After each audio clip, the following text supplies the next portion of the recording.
સુરતમાં Mahakali education and charitable trust આદર્શ ગણેશ યુવક મંડળ દ્વારા ગણપતિ બાપ્પાની માટીની મૂર્તિની સ્થાપના કરવામાં આવી છે। આજે મહાઆરતીનું આયોજન કરવામાં આવ્યું હતું।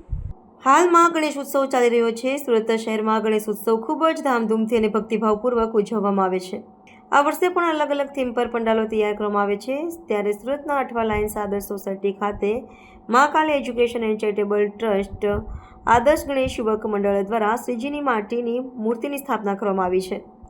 2 ઓગસ્ટના રોજ અહીંયા મહાઆરતીનું આયોજન કરવામાં આવ્યું હતું। અહીંયા યુથ ફોર ગુજરાતના અધ્યક્ષ જિગ્નેશ પાટીલ પણ ગણપતિ બાપ્પાના દર્શન કરવા માટે આવ્યા હતા અને હિન્દુ સંગઠનના શિવમભાઈ મિશ્રાજી પણ દર્શન માટે આવ્યા હતા।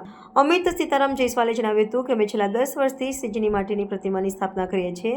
આજે મહાઆરતીનું આયોજન કરવામાં આવ્યું હતું। ગૌરાંગભાઈ બગિયાવાલા અને અમિતભાઈ જયસ્વાલ ટ્રસ્ટી છે। મારું નામ Amit Sitaram Jaiswal, Mahakali education and charitable trust પ્રમુખ।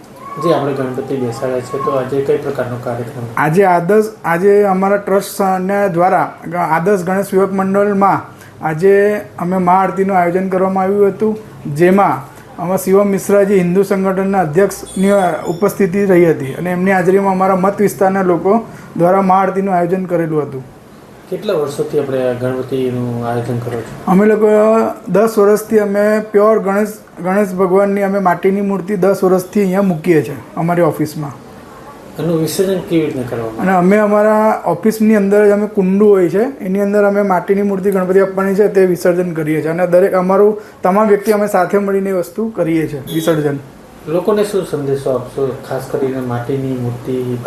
હા, અમે લોકોને અમારા સુરત શહેરના નાગરિકોને એક જ સંદેશો આપીએ છીએ કે આટલા ખર્ચા આપણે કરીએ છીએ, બરાબર છે, અને એની સામે આપણે માટીની ગણપતિ બાપ્પાની મૂર્તિ લાવે તો એક સમાજમાં સારો સંદેશો આવે છે।